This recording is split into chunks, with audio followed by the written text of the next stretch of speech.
Saudara Presiden Prabowo Subianto menggelar pertemuan dengan sejumlah tokoh di kediamannya di Jalan Kartanegara pada Jumat 30 Januari lalu.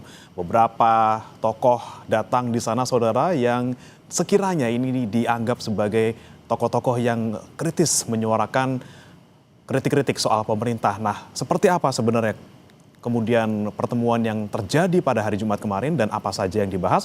Kita akan bahas, saudara, bersama dengan sejumlah narasumber. Salah satunya adalah Komjen Purnawirawan Susno Duaji yang merupakan Kabar Eskrim Polri 2008-2009 yang kemarin juga hadir. Selamat pagi, Pak Susno.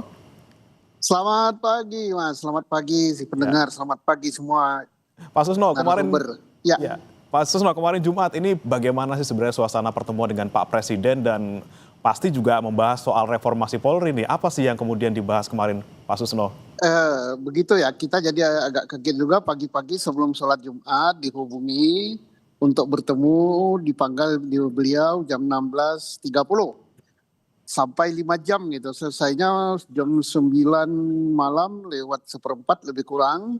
Yang kita bahas adalah terkait dengan masalah-masalah kebijakan pemerintah di bidang Ipolek, Sosbud, Adak, Hankam, kemudian masalah perekonomian, termasuk masalah luar negeri, masalah dalam negeri.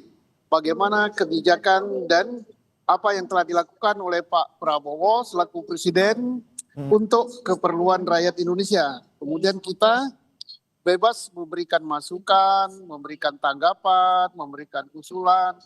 Dan pertemuannya tidak terlalu formal, misalnya pakai moderator semua, tidak. Kita boleh beliau bicara, kita boleh menyela, boleh memberikan tanggapan, boleh memberikan kritikan. Gitu. Jadi rileks sekali, nyantai gitu, nyantai dan diselingi jok-jok gitu sambil kita kadang-kadang ketawa gitu. Jadi kita bisa termasuk juga masalah reformasi Polri, masalah keamanan, masalah pemilu langsung tidak langsung, kemudian masalah korupsi dan sebagainya. Banyak sekali masalah gitu sehingga sampai 5 jam gitu ya.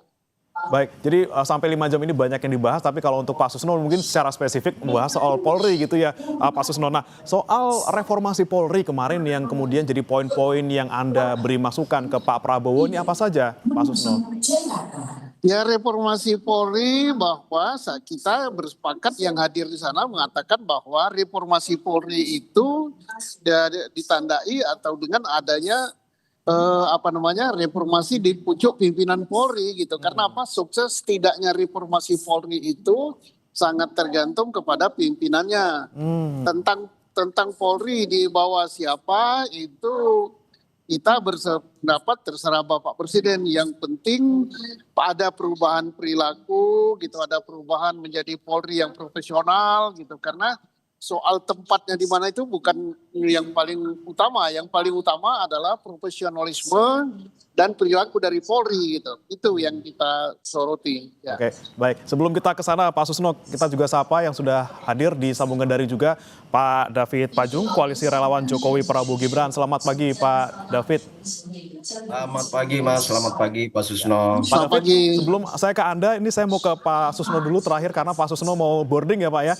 Ini terakhir nih, Pak, soal kemarin masukan-masukan yang Anda berikan ke Pak Prabowo, katanya ini kan sudah ada kesepakatan gitu ya terkait dengan gimana sih reformasi Polri-nya. Tadi Anda sebutkan soal pucuk pimpinan. Nah, itu berarti yang dimaksud adalah pergantian Kapolri atau seperti apa, Pak Susno? Jadi bukan kesepakatan ya, kita memberi masukan, masukan kita didengar oleh beliau, yaitu harus ada pergantian pimpinan. Karena kita tahu bahwa sukses tidaknya reformasi dari suatu lembaga itu sangat ditentukan oleh pucuk pimpinannya, demikian kita. Oke, baik. Oke, Pak Susno masih bisa bergabung, Pak, atau sudah mau boarding, Pak? Sudah dipanggil ini. Oke, baik. Baik, terima kasih Pak Susno Duaji, Kabar Eskrim Polri 2008-2009 sudah bergabung bersama kami. Hati-hati di jalan, Pak. Baik, saya lanjutkan saat ini ke Pak David, Bang David. Ini kan kemarin pertemuan yang terjadi di Kertanegara hari Jumat, kemudian disoroti gitu ya, karena kita melihat tokoh-tokohnya bukan tokoh-tokoh biasa, tokoh-tokoh yang kalau dibilang Pak Menhan ini adalah oposisi, walaupun kemudian ya memang ini adalah tokoh-tokoh yang kritis seperti itu. Nah, Anda melihatnya sebagai relawan seperti apa, Bang David? Ya, jadi pertama begini, ini mereka kan memang sebagian besar mantan-mantan penguasa di bidangnya, di zamannya ya. Jadi mereka ini penguasa-penguasa di bidangnya di masa lalu. Tetapi juga sebagaimana statement sendiri dari Pak Menhan Sapri Samsudin yang menstate bahwa mereka ini para oposisi yang meminta waktu untuk bertemu dengan Pak Prabowo. Nah, kita sangat tahu Pak Prabowo itu kan orangnya sangat open mind ya, presiden yang sangat terbuka. Makanya siapapun yang akan menghadap dengan maksud baik pasti diterima secara baik, dan itu bukti bahwa mereka diterima berlima ya. Itu juga sama dengan karakter Pak Jokowi, bahkan orang yang melukai Pak Jokowi pun bisa diterima. Nah, ini para pemimpin-pemimpin kita yang sangat punya kebijakan, berjiwa besar dan rendah hati. Nah, tetapi yang kita harapkan bahwa sebagaimana informasi Pak Susno tadi ya, kita berharap pertemuan dengan eh, tanda petik kelompok oposisi ini yang dikatakan oleh Pak Mehan Sapri Samsudin itu bisa memberikan masukan secara konstruktif ya, masukan konstruktif. Jadi mudah-mudahan pembicaraan-pembicaraan dengan Pak Prabowo itu semua terkait dengan kemaslahatan rakyat, kebaikan bangsa dan negara ini, yang terutama adalah bagaimana saran-saran mereka untuk membangun harmoni kebangsaan kita. Jadi kita berharap bahwa pertemuan itu tidak apa ya, tidak destruktif, artinya mengusulkan hal-hal yang justru menjadi beban psikologis, beban politik bagi Pak Prabowo sendiri. Karena kita juga tahu semua sebelumnya ini kan diawali dengan pertemuan katanya ada 50 tokoh di rumah Pak Said Didu kan. Hmm. Jadi dari pertemuan itu kemudian lanjut dengan meminta perwakilan 5 orang menghadap Pak Prabowo. Dan kita tahu apa yang dibahas, bukan kita tahu, kita mendapat sebagian informasi baik dari media ya, maupun dari beberapa online, bahwa pembicaraan-pembicaraan di rumah Pak Said Didu itu kan memang banyak sebenarnya apa ya, membincangkan tentang hal-hal yang sangat politis sebenarnya. Karena kita tahu kan, ya, tokoh-tokoh yang di rumah Pak Said Didu termasuk orang yang menghadap sebagian besar dari 5 orang itu ada 3 orang yang memang kita tahu juga itu kan sebenarnya lawan politik dari Pilpres di 2024 kemarin. Mereka sebagian pendukung Anies ya, ada juga satu dua pendukung Ganjar ya. Jadi memang ini kita tahulah kepentingan politik di balik itu semua. Nah, kita berharap bahwa perbincangan itu menawarkan sesuatu yang baik. Bukan sinisme politik ya. Sinisme politik artinya ada usulan yang media sendiri mengatakan ganti ini, ganti itu kan. Ganti pejabat ini, ganti pejabat itu, yang menyasar orang-orang yang yang mungkin dianggap bagi mereka itu lawan politik dari kelompok oposisi. Hmm. Nah, seharusnya nah itu mungkin poin awal saya. Oke, baik. Bang David, ini kan kemudian memang kita bisa lihat dari luar gitu ya, ini adalah upaya dari Pak Presiden untuk menerima masukan dan juga kritik yang membangun, konstruktif seperti itu. Tapi juga ada pertanyaan dari publik juga terkait dengan tujuan sebenarnya gitu ya. Apakah memang ini cara Pak Prabowo lagi-lagi untuk merangkul semua kalangan dan juga mungkin nih dalam tanda kutip meredam sedikit kritik yang mungkin datang beberapa waktu terakhir? Ya, Pak Prabowo kan dalam setiap kesempatan ya selalu mengatakan bahwa bangsa ini bangsa yang begitu besar, negeri yang sangat lebar, luas, rentang kendalinya begitu besar ya, 275 juta penduduknya, itu nggak bisa dikelola oleh seorang diri atau satu kelompok saja. Mhm. Dia harus dibangun berdasarkan politik egalitarianisme ya, politik yang bisa merangkul semua unsur yang mau dan punya kepentingan yang baik, yang konstruktif untuk bangsa dan negara ini.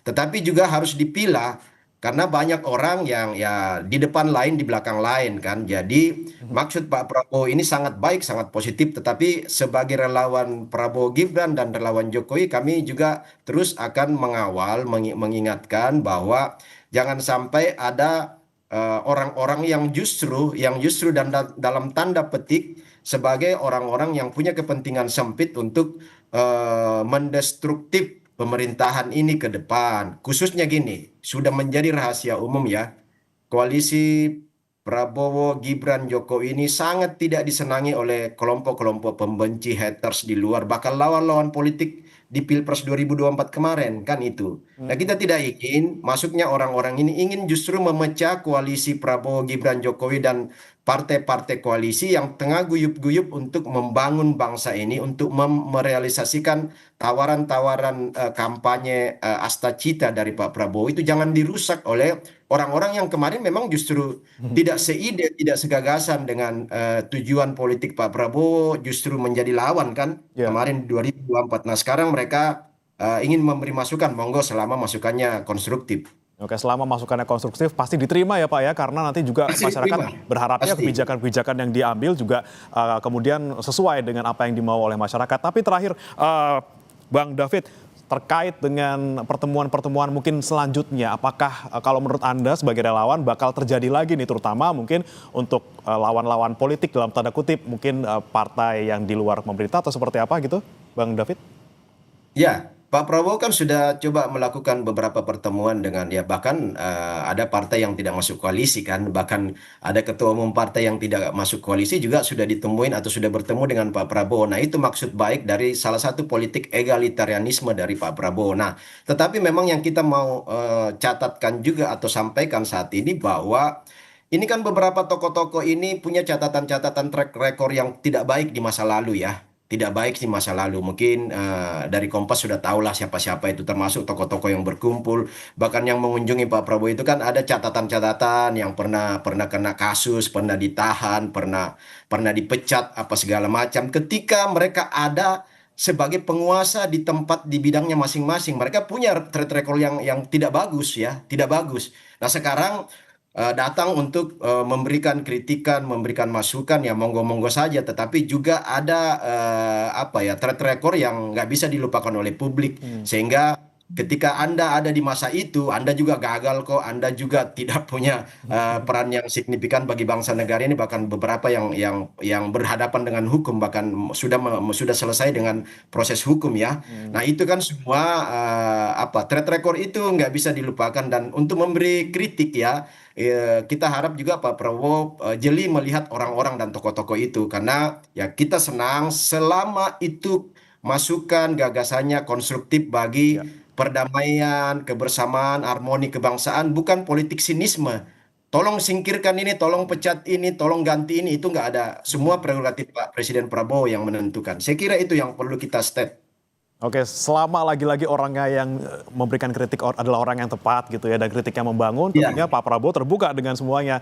Terima kasih Bang David Pajung, Koalisi Relawan Jokowi Prabowo Gibran sudah bergabung. Sebelumnya juga sudah bergabung bersama kami Komjen Purnawirawan Susno Duaji, Kabar Reskrim Polri 2008-2009. Terima kasih Bang David. makasih. Sukses selalu Kompas.